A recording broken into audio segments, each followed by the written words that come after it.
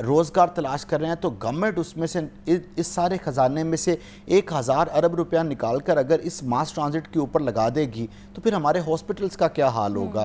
Ultimately ان projects کے لیے China, Turkey, World Bank, Asian Infrastructure Investment Bank یا کسی اور بڑے ڈونر کی ضرورت ہوگی. ٹھیک ہے. اچھا زین یہ بتائیں کہ جو بلو لائن اور پرپل لائن ہے لاہور کے کون سے اہم علاقوں سے گزرے گی اور اس کے اسٹیشنز کہاں پر ہوں گے؟ دیکھیں لاہور میں اس وقت جو ماس ٹرانزٹ سسٹم چل رہا ہے اور جو الیکٹرک بسز چل رہی ہیں وہ اسپیسیفکلی سینٹرل لاہور کو کور کر رہی ہیں.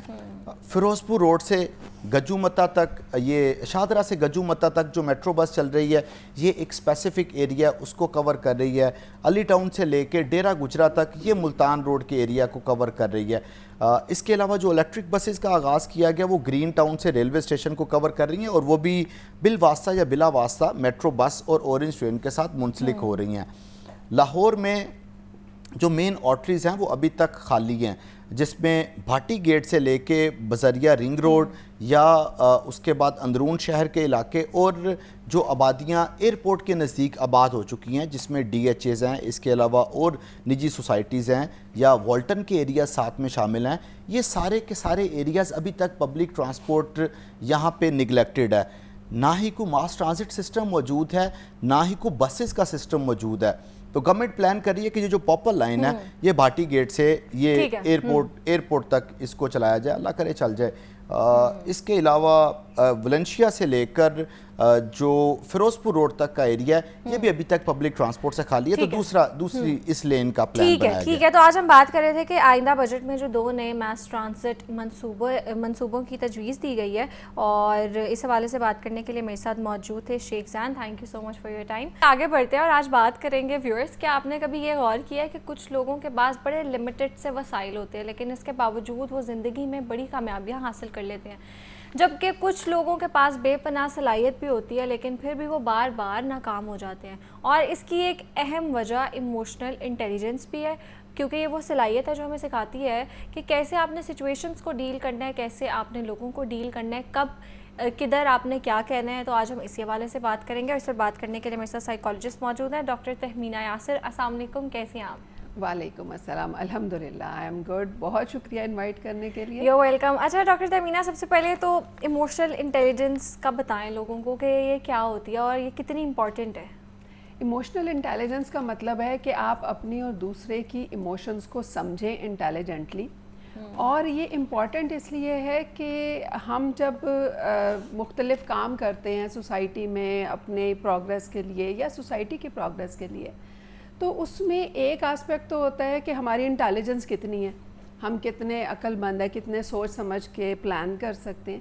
لیکن اس سے بڑا آسپیکٹ ہوتا ہے کہ ہم کس طرح کنیکٹ ہوتے ہیں، لوگوں کے ساتھ کس طرح سوشلائز کرتے ہیں، کس طرح سے ان کو کنونس کر سکتے ہیں، کس طرح سے ان کے ساتھ مل کر چل سکتے ہیں. تو یہ چیز جو ہے، یہ آسپیکٹ جو کہ زیادہ بڑا ہے، جو انٹیلیجنس ہے اس سے زیادہ بڑا ہے، جو آئی کیو جسے ہم کہتے ہیں. تو یہ والا پارٹ جو ہے یہ ایموشنل انٹیلیجنس کہلاتا ہے. یعنی کہ آپ لوگوں کے ساتھ، اس لیے کہ ہم تو سوشل اینیمل ہیں، ہم نے لوگوں کے ساتھ انٹریکٹ کرنا ہے، تو جتنا اچھا آپ انٹریکٹ کریں گے، جتنا اچھا آپ لوگوں کو سمجھیں گے، انڈرسٹینڈ کریں گے، اتنا ہی بہتر آپ ریزلٹس حاصل کرتے ہیں. ٹھیک ہے. اچھا ڈاکٹر تہمینہ یہ بتائیں کہ یہ بھی اکثر کہا جاتا ہے کہ جو عورتیں ہیں ان کا جو فرنٹل لوب ہے وہ 25 کے بعد ڈیولپ ہو جاتا ہے، اور اگر ہم گوگل بھی کریں کہ کب فلی جا کے ایموشنل انٹیلیجنس مردوں میں آتی ہیں یا ان کا کب ڈیولپ ہوتا ہے، تو وہ 40+ ایج میں جا کے ہوتا ہے. تو do you think that is the reason کہ مطلب ان لوگوں میں یا مردوں میں ایموشنل انٹیلیجنس کم ہوتی ہے؟ دیکھیں ایموشنل انٹیلیجنس جو ہے نا، اس کے اوپر جو ریسرچز وغیرہ ہوئی ہیں ادروائز تو اس میں یہ والا پوائنٹ جو ہے یہ بہت زیادہ ویلڈ نہیں ہے. اس کے حوالے سے بہت سے اور ویوز بھی ہیں، بہت سی اور ریسرچز بھی ہوئی ہیں. لیکن جو امپورٹنٹ چیز ہے نا وہ یہ ہے کہ 25 کی ایج تک پری فرنٹل لوب جو میچور ہوتا ہے اس میں جینڈر کا ڈفرینس اتنا زیادہ نہیں ہے جتنا کہ مینشن کیا. اچھا تو یہ جو کہا جاتا ہے کہ عورتوں سے مطلب اگر ان لڑکیوں نے شادی کرنی ہے تو وہ 25 سے پہلے کر لیں، کیونکہ 25 کے بعد ان کا وہ فرنٹل لوب ڈیولپ ہو جائے گا تو پھر ان کے اسٹینڈرڈز ہائی ہو جائیں گے. دس از ناٹ ٹرو. دیکھو اس کے حوالے سے اگر ہم سوچیں تو آج سے 20 سال 25 سال پہلے جائیں تو کہتے تھے کہ جی 12-15 سال کی لڑکی سے شادی کر لیں، اس کے بعد وہ زیادہ سمجھدار ہو جاتی ہے, پھر وہ آپ کے ساتھ رچ بس نہیں سکتی.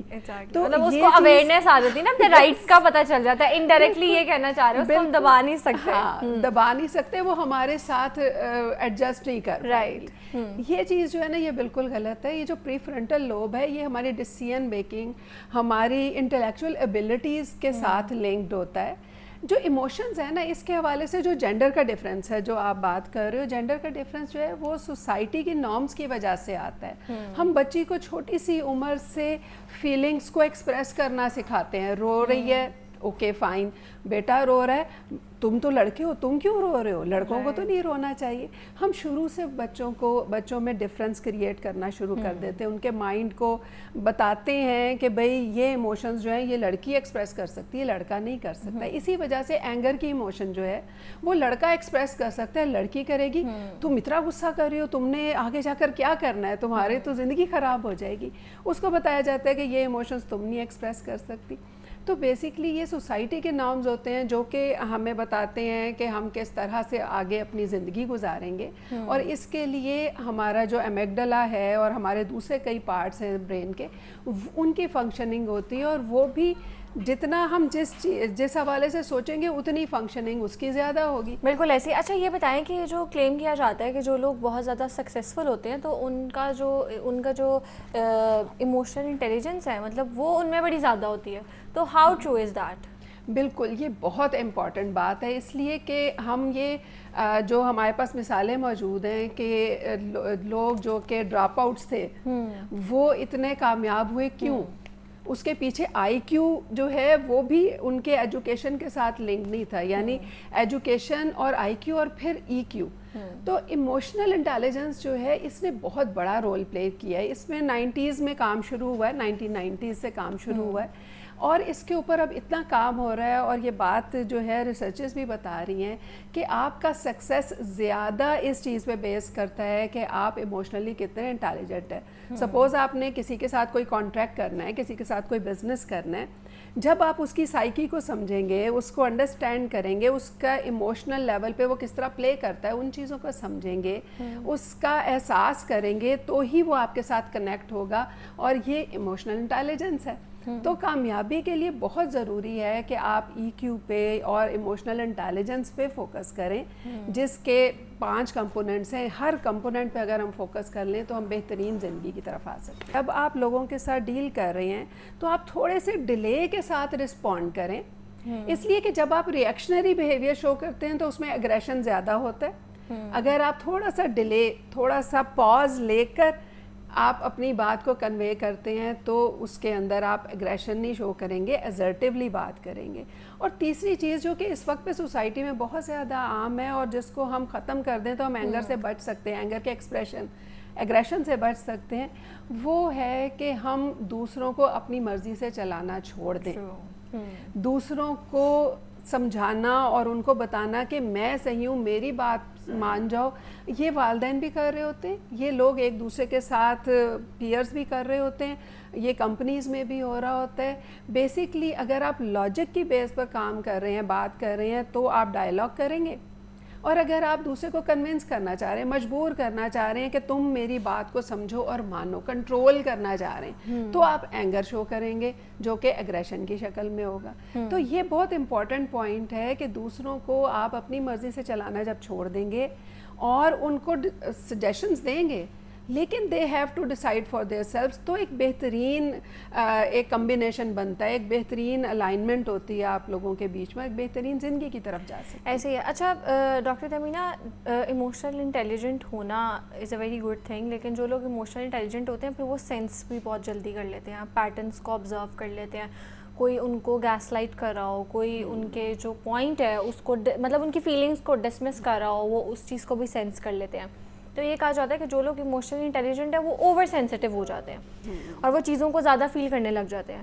تو آپ کو کیا لگتا ہے کہ کیا یہ بات سچ ہے اور کیا یہ بری چیز ہے کہ جو لوگ ایموشنلی انٹیلیجنٹ ہے وہ ہر چیز سینس کر لیتے ہیں اور وہ اسی ٹائم آپ کو سنپ کر دیں گے کہ دیکھیں this is not the right thing, اگر آپ سے میں بات کر رہی ہوں یا بات کر رہا ہوں تو آپ اس کو سنو اور اس کو ڈسمس نہ کرو. تو اس حوالے سے تھوڑا سا بتائیں. دیکھیں ایموشنلی انٹیلیجنٹ جو لوگ ہیں وہ جب دوسرے کو احساس دلاتے ہیں کہ this is the right thing, this is something you have to do, boundaries set کر رہے ہیں تو that is the good thing.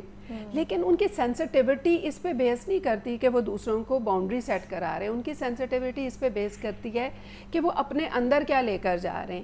اس میں ایموشن ریگولیشن اینڈ ریزیلینس یہ دو چیزیں ہیں جو کہ اس وقت پہ لیک کر رہی ہیں. ینگ جنریشن بہت زیادہ ایموشنس پہ کام کر رہی ہے، لیکن how to manage them in their selves, یعنی دوسروں کے ساتھ باؤنڈریز تو سیٹ کر رہے ہیں، کنٹرول ڈیولپ کر رہے ہیں، لیکن اپنے اندر ایموشنس کو کیسے اسٹیبل رکھنا ہے. دوسرے کو میں بتا رہی ہوں کہ تم یہ غلط کر رہے ہو، یو ڈونٹ ہیو رائٹ، لیکن میں پینک کر رہی ہوں، میں بے چین ہو رہی ہوں، میں ٹینشن لے رہی ہوں، میں 2 گھنٹے تک سوچتی رہتی ہوں تو میری پرابلم بڑھ رہی ہے، بے شک میں باؤنڈری سیٹ کر رہی ہوں. تو ایموشن ریگولیشن جو ہوتی ہے نا اس میں یہ بہت امپورٹنٹ ہوتی ہے کہ آپ اپنے ایموشنس کو سمجھتے ہوئے ان کو انڈرسٹینڈ کریں اور اپنے آپ کو ریگولیٹ کریں. اور دوسری جو ریزیلینس میں نے بتائی یہ بھی بہت امپورٹنٹ ہے، اس لیے کہ سیٹ بیکس ہوتے ہیں اور ہم نے سیٹ بیکس کو کس طریقے سے لینا ہے، ہم نے اس کے بعد اٹھ کے کھڑے ہونا ہے، ہم نے اس میں سے پرابلم کو اسیس کر کے اس کو مینیج کرنا ہے، یا کہ ہم نے سیٹ بیک کے ساتھ روتے دھوتے رہنا ہے اور اپنے آپ کو بتانا ہے کہ اب تو میری زندگی ختم. جو سینسٹیو زیادہ ہو جاتے ہیں وہ پھر اس طرف چلے جاتے ہیں، وہ بالکل فیلئر کو، وہ feedback, negative feedback کو برداشت ہی نہیں کر پاتے. تو برداشت جس کو کہ پیشنس کہتے ہیں یہ بھی بہت ضروری ہے، یہ ایموشنز کو ریگولیٹ کرنے سے آتی ہے. ٹھیک ہے، تو آج ہم بات کر رہے تھے ایموشنل انٹیلیجنس کے حوالے سے اور کیسے ہم اس کو پریکٹس کر سکتے ہیں، اور اس پر بات کرنے کے لیے میرے ساتھ سائیکالوجسٹ موجود تھیں doctor Tehmina Yasir. Thank you so much for your time. بہت شکریہ مجھے. You welcome. That's it for today. ملتے ہیں کل انشاءاللہ. اپنا بہت زیادہ خیال رکھیے گا. اللہ حافظ.